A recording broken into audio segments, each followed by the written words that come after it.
자, 오늘 잠언 11장 보니까 하나님이 예수 믿어 의인된 우리에게 설교 시작부터 새 힘을 주시고 새 능력을 주십니다. 하나님이 우리를 환난에서 구원해 주실 거예요. 옆 사람 얼굴 좀 봐봐요. 그리고 한마디 합시다. 요즘 환난이 있는 것 같아요. 시작. 무당처럼 말하지 말고요, 집사님처럼 말하세요. 무당처럼 우환이 있어 보여요. 이러지 말고 여러분, 오늘 옆 사람한테 우리 축복합시다. 하나님이 그 환난에서 건져 주실 겁니다. 시작. 하나님이 그 환난에서 건져주실 겁니다. 여러분, 받기만 하지 말고 아멘 해야죠. 자, 다시. 하나님이 환난에서 건져 주실 겁니다. 아멘 합시다. 자, 시작. 하나님이 환난에서 건져 주실 겁니다. 아멘. 여러분, 무당처럼 말하면 안 돼요.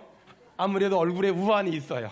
삼재가 꼈어요. 이러시면 정말 곤란하고요. 하나님이 오늘 이 설교를 시작하면서 우리한테 뭐라고 말씀하시냐면, 내가 너를 환난에서 건져주겠다라고 약속하셨어요. 여러분, 이번 주에 하나님이 환난에서 건져주실 겁니다. 하나님이 수렁에서 건져주실 겁니다.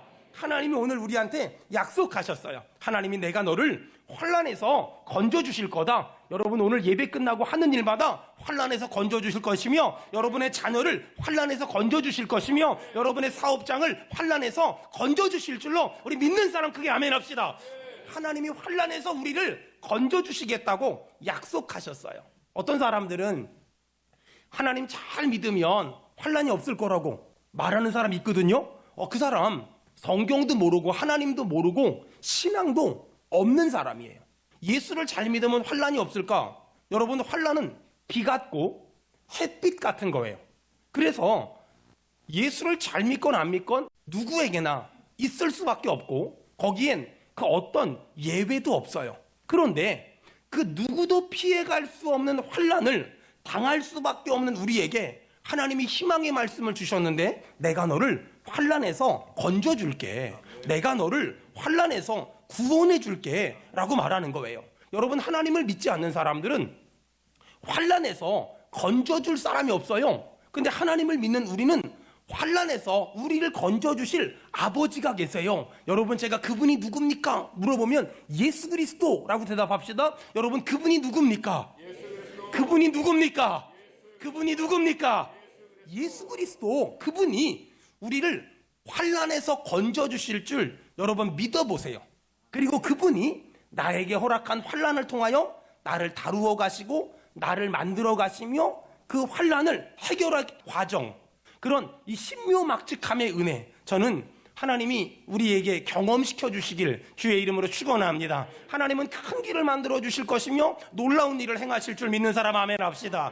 여러분, 지금 환난 가운데 있다면 이 잠언 11장 8절 말씀을 딱 붙잡으세요. 하나님이 환난에서 나를 건져주신대. 하나님이 환난에서 나를 건져주신대. 하나님은 내 힘으로 빠져나올 수 없는 환난에서 나를 건져주시겠다고 약속하셨어요. 아마 여러분, 내가 환난 당한 걸 한번 요즘 애들 말로 썰을 풀으면 한 책 10권 정도는 될 것만 같은 사람들이 이 자리에 굉장히 많아요. 우리가 환난을 당해봐서 알지만 환난을 당하잖아요. 힘들어요. 남들 웃는 것만 봐도 기분 나빠요.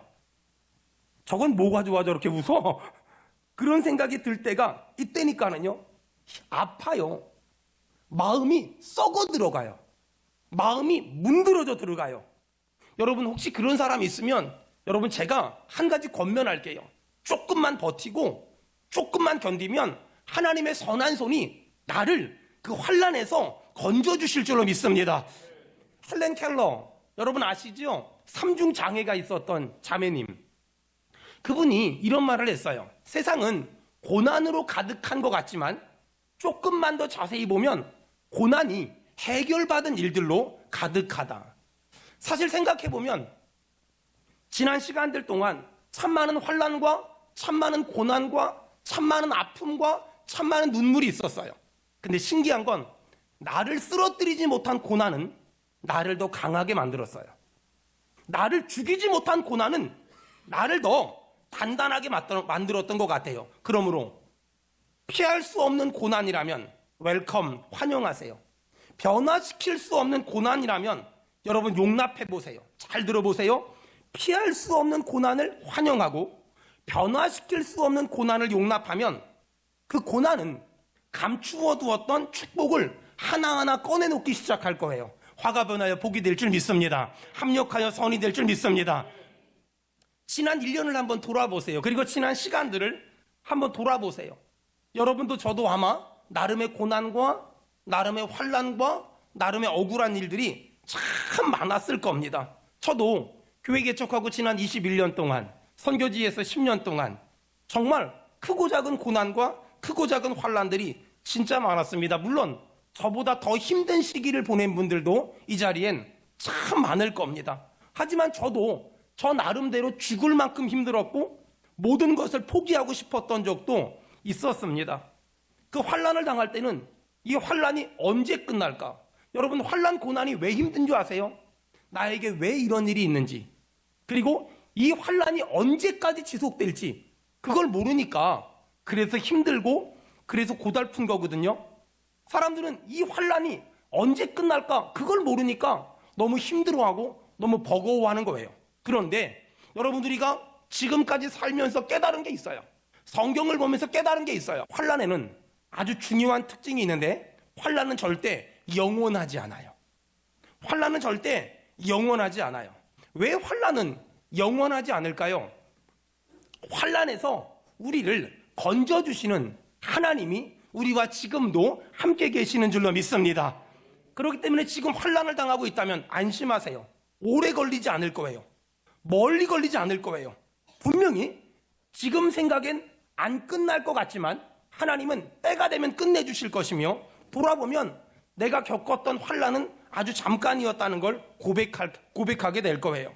지금도 많은 사람들이 환난을 겪으면서 무서워 벌벌 떨어요. 얼마 전에 어떤 신학자가 쓴 책을 봤는데 그 신학자가 이런 말을 했더라고요. 노아는 비만 오면 벌벌 떨었을 것이다. 왜? 홍수를 만나서 트라우마가 생겨서. 하지만 저는 그 신학자의 말에 아주 정반대의 생각을 합니다. 노아는 절대 비가 왔을 때 두려워 떨지 않았습니다. 왜? 하나님이 무지개 언약을 주셨잖아요. 내가 절대 물로 심판하지 않을 거야. 그래서 노아는 비만 오면 두려워 덜덜 떤 것이 아니라 아메리카노를 마시면서, 여러분 그거 아십니까? 그 우리 어릴 적에 지붕에 비가 오잖아요. 그 소리를 들으면 기분이 굉장히 좋아지거든요. 여러분, 노아는 아마 비가 오면 두려워 떤 것이 아니라 아메리카노를 내리면서 그 냄새를 맡으면서 여유를 즐기지 않았을까? 여러분, 하나님은 우리에게 약속하셨습니다. 내가 너를 환난에서 건져주마. 이 약속을 내게 주신 말씀으로 오늘 받아들이길 주의 이름으로 축원합니다. 여러분, 노아는 하나님이 주신 약속, 무지개 언약, 내가 다시는 물로 심판하지 않을 거야, 그 약속을 믿었기 때문에 두려워하지 않았어요. 겁내지 않았어요. 이것이 믿음이에요. 여러분, 세상에서 우리는 환난을 당하나 담대해도 괜찮아요. 어떤 환난을 당하고 어떤 고난을 당하고 어떤 힘든 일을 당해도 두려워 떨지 마세요. 세상 사람들은 나를 환난에서 건져줄 사람이 없지만 우리를 환난에서 건져주실 하나님이 계세요. 그 신학자가 말한 것처럼 노아는 비만 오면 덜덜 떨었을 거야. 아니요. 노아는 하나님의 약속을 믿었기 때문에 비만 오면 덜덜 떤 것이 아니라 비만 오면 커피 끓였을 거예요. 왜? 약속의 말씀을 붙잡았으니까. 오늘 들려지는 약속의 말씀 붙잡고 어떤 환난을 겪고 있든지 두려워하지 말고 하나님이 일하실 걸 믿는, 환난에서 건져주실 하나님을 기대하길 주의 이름으로 축원합니다. 생각해보면 우린 지난 날 동안 참 많은 환난을 당했어요. 어린 시절에, 어른이 돼서, 수십 년 전에, 요 근래에도 그 환난을 당했을 땐 그 환난이 언제 끝날지 도대체 알 수가 없어서 너무 힘들었어요. 그때는 세상 다 산 것 같았고 인생 다 끝난 것 같았어요. 근데 지금 이만큼 나이 먹어 돌아보니 그 환난이 영원하지 않았어요. 이게 진리예요. 그 어떤 환난도 영원하지 않을 거야. 그 어떤 고난도 영원하지 않을 거야. 지금 힘든 일로, 극심한 환난으로 아파하고 억울해하고 밤새 울고 오늘 예배 온 분 계십니까? 여러분, 소나기가 금방 지나가듯이 지금 당하는 환난은 금방 지나갈 겁니다. 소나기가 지나가고 나면 눈이 부시도록 찬란한 햇빛이 나타나듯이 내 인생에 나를 환난에서 건져주신 하나님은 내 인생을 향한 새로운 계획을, 큰 계획을 펼치실 줄로 믿습니다. 여러분, 환난당한 사람들은 늘 그런 생각을 해요. 난 언제까지 이렇게 살아야 될까?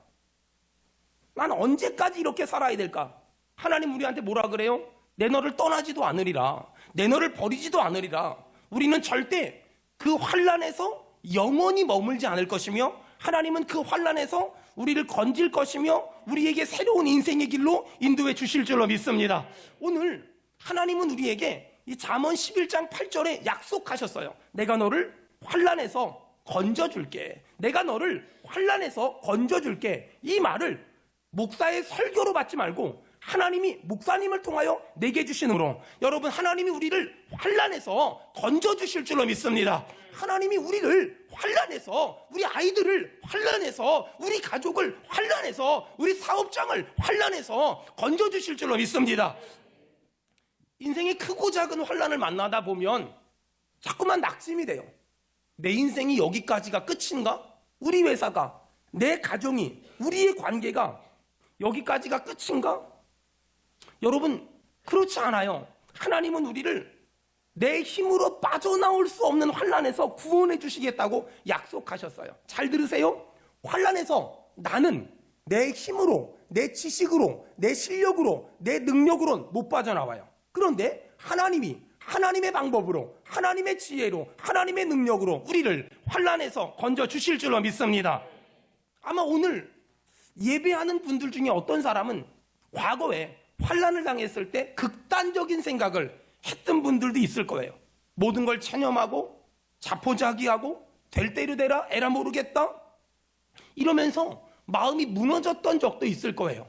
사랑하는 자식도 외면한 채 어디 가서 조용히 혼자 살고 싶다, 어디 가서 죽어버리고 싶다, 그런 생각을 했던 적도 있을 거예요. 그런데 왜 그렇게 실천하지 못했을까요? 애굽에서 울면서 기도하는 이스라엘을 건져주신 하나님, 그 하나님이 우리가 아파하고 힘들어하고 울고 있을 때 그 환난에서 우리를 건져주신 줄로 믿습니다. 여러분, 그러므로 지금 환난을 당해서 어찌할 바 몰라 방황하는 사람 있습니까? 걱정하지 마세요. 두려워하지 마세요. 애굽에서 울면서 기도하는 이스라엘을 건져주신 하나님, 광야에서 신음하며 아파하는 이스라엘을 건져주신 하나님은 우리를 이번에도 건져주실 것이며 앞으로도 건져주실 것이며 내 아들을 건져줄 것이며 내 딸을 건져주실 줄로 믿습니다. 그러므로 어떤 환난을 만났든지 두려워 떨지 말고 하나님의 구원을 기대하세요. 하나님은 이번에도 일하실 줄로 믿습니다. 하나님은 과거에도 일하신 것처럼 이번에도 일하실 것이며 이번에도 일하신 하나님이 끝까지 일하실 줄로 믿습니다. 지난 시간을 돌아보면 환난을 만났을 때 무서웠어요. 그리고 힘들었어요. 그리고 두려웠어요. 그리고 그 순간에는 환난이 영원할 것처럼 느껴졌던 적도 꽤 많았어요. 하지만 돌아보니 그 환난이 그렇게 오래 걸리지 않았어요. 그 환난이 영원하지 않았어요. 생각해보면 그 환난에서 내가 어떻게 빠져나왔을까? 내가 빠져나온 것이 아니라 하나님이 건져주신 거예요. 여러분, 환난에선 내가 빠져나오는 게 아니라 하나님이 건져주시는 거예요. 그래서 저는 내일부터 2주간 동안 촬영하면서 하루 한 끼 금식하면서 또 새벽마다 말씀 전하면서 저녁엔 기도하면서 하나님이 나를 구해달라고, 하나님이 우리 성도들을 구해달라고, 하나님이 우리 성도들의 자녀들을 구해달라고, 하나님이 우리 성도들의 사업장을 구해달라고 기도할 겁니다. 사랑하는 여러분, 여러분의 삶에 기적이 일어나길 축원합니다. 자, 그렇다면 구체적으로 하나님이 오늘 우리를 환난에서 구해줄게 약속하셨잖아요. 그러면 하나님은 우리를 환난에서 구해준다고 하는데 어떤 사람이 하나님의 구원을 경험할 수 있을까? 여러분, 사람이나 가정이나 교회나 직장이나 흥망성쇠가 어디에 달렸을까? 보통 사람들은 실력에 달려있다고 말하지만 여러분, 더 중요한 게 있습니다.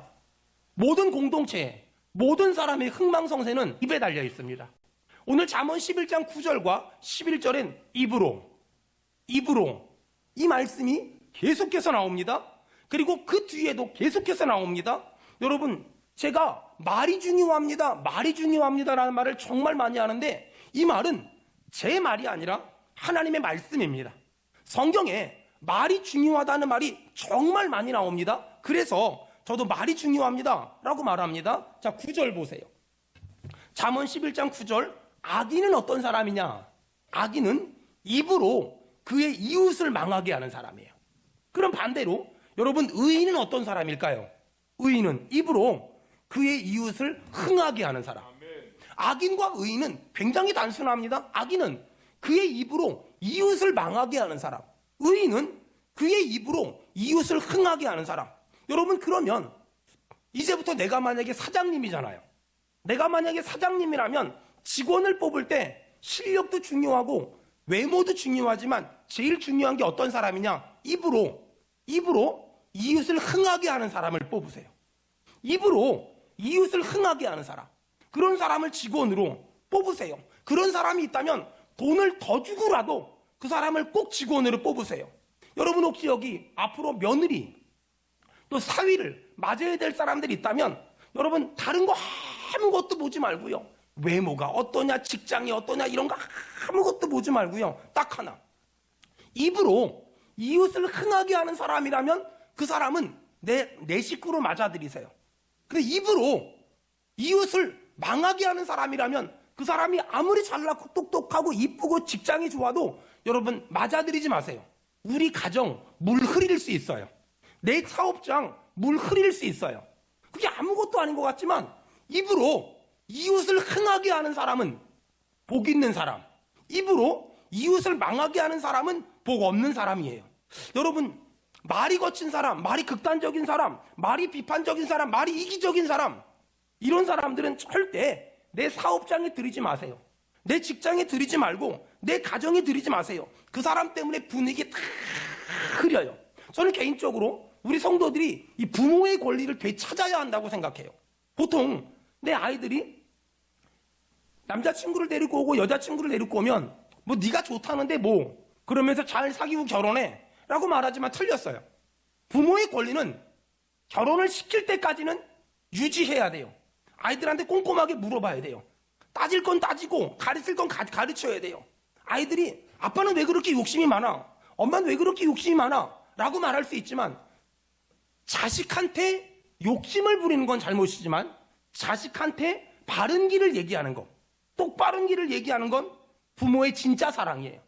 자녀들 입장에서도 부모의 사랑이 과하다고 느끼지 말고 너도 나중에 부모가 되면 나보다 더 할 거라는 걸 상상해 보라고 분명히 여러분 얘기해 줄 수 있어야 돼요. 여러분, 정말 여러분의 가정에 입으로 이웃을 흥하게 하는 가족들이 들어오길 축원합니다. 여러분의 직장의 사업장에 입으로 이웃을 흥하게 하는 사람들이 들어오길 축원합니다. 여러분, 우리 교회에 입으로 이 성도들을 흥하게 하는, 입으로 우리 교회를 흥하게 하는 성도들이 들어오길 바라며, 입으로 범죄할 거면 알아서 하세요. 여러분, 오늘 성경은 굉장히 무서운 말을 하는 거예요. 입으로 이웃을 흥하게 하는 사람은 환난에서 빠져나온대요. 하지만 입으로 범죄하는 사람, 입으로 이웃을 아프게 하고 힘들게 하는 사람, 그 사람은 그 환난에서 절대 못 빠져나온대요. 여러분, 입술로 범죄하지 말고 여러분 입술로 주변 사람들을 흥하게 하는 저와 여러분 되길 주의 이름으로 축원합니다. 자, 그 다음에 어떤 사람이 환난에서 빠져나올 수 있을까? 17절, 잠언 11장 17절. 인자한 자 언더라인 쳐보세요. 그 다음에 잔인한 자 언더라인 쳐보세요. 인자한 자, 보통 인자하다라는 말을 사람들은 어떻게 해석하냐면 사랑이 많고 사랑이 넉넉하고, 잔인한 사람은 사랑이 없고 무자비한 사람, 이렇게 생각하잖아요. 근데 원어적으로 접근하면요, 인자한 사람이란 하나님의 말씀에 순종하는 사람, 하나님이 하라고 한 것 하고 하지 말라고 한 거 하지 않고. 그러면 잔인한 사람은 하나님이 하라고 한 것 하지 않고 하나님이 말라고 한 것 하고, 이 사람을 잔인한 사람이라고 말해요. 다시 말해서 인자한 사람이란 순종하는 사람, 말씀에. 잔인한 사람이란 하나님 말씀에 순종하지 않는 사람. 예를 들어서 하나님이 사랑해라 그랬어요. 인자한 사람은 이유 여하를 따지지 않고 사랑해요. 잔인한 사람은요, 이런저런 핑계를 대면서 사랑하기 싫다고 어떻게 저런 사람을 사랑하냐고 이렇게 말해요. 이 사람을 잔인한 사람이라고 성경은 얘기하는 거예요. 여러분, 근데 잠언 11장 17절을 가만히 봐보세요. 인자한 자는 자기 영혼을 이롭게 한대요. 잔인한 사람은 자기 몸을 해롭게 한대요. 여러분, 만약에 문학적으로 맞아떨어지려면 인자한 자는 자기 영혼을 이롭게 하고 잔인한 자는 자기 영혼을 해롭게 한다, 이게 맞는 거예요. 근데 처음에는 인자한 자는 자기 영혼을 이롭게 하고 잔인한 자는 자기 몸을 해롭게 한다고 이렇게 영혼과 몸을 대조적으로 썼잖아요. 이 말은 무슨 말이냐면 좀 더 의역을 하면 인자한 자는 자기 영혼을 이롭게 하고, 다시 말해서 영혼이 이로우면 몸도 이롭다. 반대로 잔인한 사람은 자기 몸을 해롭게 한다. 이 말은 잔인한 사람은 자기 영혼도 병들지만 몸도 병든다 라고 말하면서 영혼과 육체의 상관관계를 기가 막히게 설명한 이 시적인 표현이에요. 문학적인 표현이에요. 다시 말해서 영혼과 육체는 따로 떨어져 있는 것이 아니라 같이 간다는 거예요.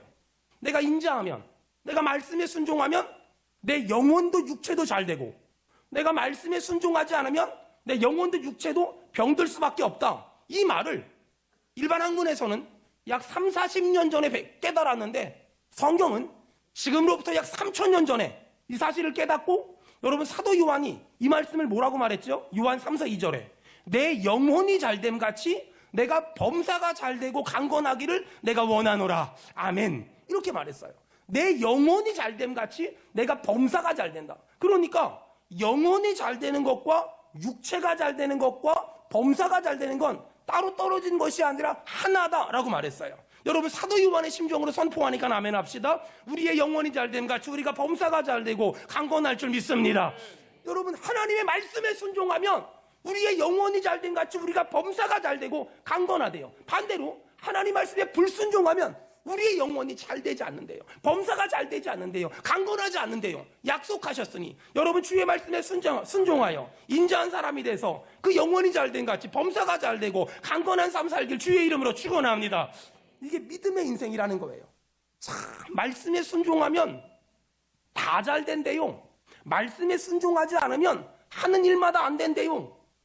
안타까운 건 이 진리를 너무 가볍게 여기고 농담으로 여기는 사람들이 많다는 거예요.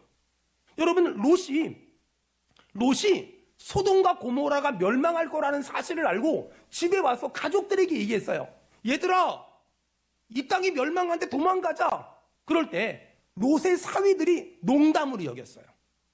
롯의 사위들이 장인어른의 말을 농담으로 여겼다니까는요, 다 죽었어요. 하나님의 말씀을 농담으로 받으면 안 돼요. 하나님의 말씀은 무겁게 받아들이고 하나님의 말씀은 엄중하게 받아들여야 돼요. 사랑하는 여러분, 말씀이 들릴 때 가볍게 듣거나 농담으로 듣지 말고 그 말씀을 내게 주신 말씀으로 받아 순종함으로 인자한 자가 되고 영혼이 잘됨 같이 범사가 잘되고 강건한 인생 살길 주의 이름으로 축원합니다. 여러분, 우리 교회가 어떤 교회가 돼야 될까요? 더 좋은 시설이 있고 더 좋은 환경이 있고 더 좋은 프로그램이 있는 교회가 돼야 될까? 저는 아니라고 생각해요. 그런 교회는 우리나라에 천지빛깔 널려 있어요. 그럼 우리 교회가 어떤 교회가 돼야 될까? 70년대처럼 80년대 초반처럼 더 많은 사랑을 줄 수 있는 교회, 그 어디를 가도 받을 수 없는 사랑을 주는 교회. 저는 그런 목사이고 싶어요. 그 누구에게도 받을 수 없는 사랑을 주는 목사, 그 어디에도 없는 사랑이 있는 교회. 주여, 그 사랑이 그리워서 떠난 사람들이 돌아오게 하시고 세상으로 간 사람들이 돌아오게 하시고 방황하는 사람들이 돌아오게 도와주시옵소서. 여러분, 결국 사람들이 40대가 되고 50대가 되고 60대가 돼서 교회에 돌아오는 이유가 뭘까요? 어릴 적에 받았던 사랑이 그리워서, 어릴 적에 교회에서 받았던 사랑이 그리워서, 어릴 적에 목사님에게 받았던 사랑이 그리워서, 어릴 적에 사모님한테 받았던 사랑이 그리워서, 그래서 돌아오는 거 아닐까요? 여러분, 축복합니다. 우리 교회가 더 좋은 시설은 없고 더 좋은 환경은 없어도 더 많은 사랑을 주는 그런 교회 되길 주의 이름으로 축원합니다. 여러분, 그런 의미에서 오늘부터 남편을 부를 때 여보, 자기야, 누구 아빠, 이거 부르기보다 여러분 이렇게 부르면 어떨까요? 사랑하는 남편. 앞에 이 사랑하는 이란 단어를 좀 넣으면은, 아내를 부를 때 사랑하는 아내. 옆에 혹시 부부가 앉았으면 좀, 부부가 안 앉아 있어도 그냥 한번 이렇게 사랑하는 남편, 사랑하는 아내. 시작. 사랑하는 남편, 여러분 참 좋지 않아요? 여러분 우리 아들을 부를 때 뭐라고 부르면 될까요? 사랑하는 아들, 이 왼수 같은, 이러지 말고요. 사랑하는 아들, 사랑하는 딸, 너무 예쁘지 않아요? 어머니를 부를 때 사랑하는 어머니, 사랑하는 아버지. 여러분 교회에서도요, 집사님, 권사님, 장로님 부를 때 사랑하는 집사님, 사랑하는 권사님, 사랑하는 장로님 얼마나 좋아요. 옆에 있으면 그 직분 불러가면서, 직분 잘 모르면 사랑하는 형제님, 남녀는 알겠지요? 사랑하는 자매님 한번 합시다. 시작. 사랑하는 형제님, 사랑하는 자매님. 여러분 얼마나 좋아요. 아니 집에서도 그냥 무슨 원수 부르듯이 누구 아빠, 누구 엄마 이러지 말고요. 사랑하는 여보, 사랑하는 누구누구 아빠, 사랑하는 누구누구 엄마. 여러분 제가 보니까 이 사랑을 받는 연습을 해야 돼요. 하나님의 사랑을 받는 연습, 사람의 사랑을 받는 연습. 받아보지 못하면 절대 주지 못해요. 하지만 받아봐야 줄 수 있어요. 여러분 주변을 돌아보세요. 사랑을 받아본 적이 없는 사람은 누가 사랑을 주잖아요. 어색해서 덜덜 떨어요. 근데 사랑을 많이 받아본 사람은 주면은요 자연스럽게 받고 또 자연스럽게 줘요. 여러분 제가 보니까는요 의외로 사랑을 받아본 적이 없는 사람들이 정말 많아요. 어떤 사람들은요 하나님이 나만 미워한대, 하나님이 나만 싫어한대, 우리 아빠는 우리 엄마는 오빠만 좋아하고 나는 너무너무 싫어한대. 여러분 왜 그렇게 말할까요? 사단에게 속아서 그래요. 사단에게 속아서 그래요. 여러분 사람이 사랑을 받잖아요. 그럼 어떤 느낌이 생기냐면 행복하다. 여러분 우리는 하나님의 사랑을 많이 받은 사람인 줄로 믿습니다. 우리는 하나님의 사랑을 너무너무 많이 받은 사람이에요. 그 믿음이 있으면 그냥 입에서도 찬송이 절로 나와요. 일하면서도, 설거지하면서도, 운전하면서도 나의 마음속이 늘 평안해, 나의 마음속이 늘 평안해 막 이러면서 막 하나님의 사랑을 너무 많이 받은 사람이란 믿음이 있으면 막 입에서는 찬송이 나오고 얼굴에선 웃음이 나오고 자다가도 벌떡 일어나서 한번 웃었다가 또 자요. 왜냐하면 나 같은 죄인이 사랑을 받았으니, 나 같은 죄인이 하나님의 사랑을 받았으니. 여러분 생각해봐요. 이렇게 하나님의 사랑을 많이 받은 사람이야, 이런 마음을 가지고 사는 사람과 하나님은 나만 미워해, 이런 생각을 가지고 사는 사람과 말하는 게 달라요. 생각하는 게 달라요. 행동하는 게 너무너무 달라요. 여러분 생각해보면 우리 부모님은 내가 원하는 만큼의 사랑은 주지 않았지만 자기 나름대로는 최선을 다해서 나를 사랑하지 않았을까요? 혹시 우리 부모님은 우리 오빠만 이뻐했어, 우리 누나만 이뻐했어, 이런 생각이 있는 분들은 오늘 기도해 보세요. 하나님, 내가 부모님에게 받은 사랑이 기억나게 하시고 생각나게 도와주시옵소서. 기도하잖아요. 그럼 내가 받은 사랑이 막 기억날 거예요. 여러분 이렇게 내가 하나님에게 사랑받은 사람이야, 부모님에게 사랑받은 사람이야, 목사님에게 사랑받은 사람이야 라고 생각하고 살아가는 사람과 하나님은 나만 미워해, 우리 부모님은 나 별로 안 이뻐했어, 우리 목사님은 나 별로 안 좋아해, 이런 생각을 가지고 살아가는 사람과는 수준이 완전히 달라요. 여러분 생각해 봐봐요. 부모님 중에서 자식을 사랑하지 않는 부모가 어디 있겠어요? 다만 어떤 자녀가 연약할 땐 신경이 더 쓰이는 건 사실이에요. 어떤 자녀가 아플 땐 그 자녀가 신경이 더 쓰이는 건 사실이에요. 어떤 자녀가 넘어졌을 땐 그 자녀가 신경이 더 쓰이는 게 사랑이에요. 그래서 상대적으로 내가 사랑을 덜 받았다고 느낄 수는 있지만 부모님은 나를 사랑하지 않은 적이 단 한 번도 없어요. 혹시 나는 부모님의 사랑을 못 받고 자랐어 라는 생각이 있는 사람이 있다면 오늘부터 하나님한테 내가 부모님에게 받은 사랑을 기억하게 해달라고 기도하면서 떠올려 보세요. 그리고 입술로 자꾸 말하고 다녀요. 나는 우리 부모님한테 가장 사랑을 많이 받은 사람이야. 나는 우리 목사님한테 가장 사랑을 많이 받은 사람이야. 나는 하나님에게 가장 사랑을 많이 받은 사람이야. 말하고 다니잖아요. 그러면 내가 받은 사랑이 기억나서 내 안에 사랑으로 충만해질 줄 믿습니다. 아주 가끔 어떤 사람들은 무슨 말 하냐면 나는 하나님께 사랑받은 게 기억이 안 난대. 하나님이 나를 언제 사랑했니? 하나님이 도대체 사랑한 적이 있니? 여러분, 근데 그거 아세요? 내가 하나님께 사랑을 받았는지 안 받았는지는 현실을 보고 말하면 안 돼요. 성경을 보고 말해야 돼요. 태초에 하나님이 천지를 창조했대요. 누구를 위해서? 나를 위해서. 하나님이 첫째 날, 둘째 날, 셋째 날, 넷째 날, 다섯째 날, 여섯째 날 마지막에 사람을 창조하시고 피곤해 이러지 않으셨어요. 뭐라 그랬어요? 보시기에 힘이 좋았더라. 그런데 이렇게 보시기에 힘이 좋은 사람을 창조해놓고 가만 계신 게 아니라 세상에 사람이 범죄하니까 아들 예수를 십자가에 못 박혀 죽게 만들었대요. 하나님이 우리를 얼마나 사랑하는 줄 아세요? 아들을 죽일 만큼. 아들을 죽일 만큼. 아니, 이런 사랑을 받아놓고 하나님의 사랑이 느껴지지 않는데 하나님 뭐라 그럴까요? 내가 하나님이면 이럴 거예요. 에이 젠장 진짜. 야, 이럴 거예요. 하나님이 이렇게 우리를 사랑했는데 어떻게 하나님의 사랑이 느껴지지 않습니까? 여러분 잘 들어보세요. 하나님의 사랑이 왜 느껴지지 않을까요? 하나님의 사랑이 왜 느껴지지 않는 줄 아세요? 내가 하나님을 사랑하지 않으니까. 사랑은 말이에요, 한 남자가 한 여자를 사랑하면 그 여자가 그 남자를 사랑해야 사랑이 느껴지는 거예요. 만약에 한 남자가 한 여자를 사랑하지만 그 여자는 그 남자를 사랑하지 않으면 그건 사랑이라고 느껴지지 않고 스토킹이라고 느껴지는 거예요. 마찬가지예요. 하나님의 사랑이 왜 나는 느껴지지 않을까? 내가 하나님을 사랑하지 않으니까. 우리가 오늘 이 새벽에, 이 아침에 다시 회복해야 될 게 그거예요.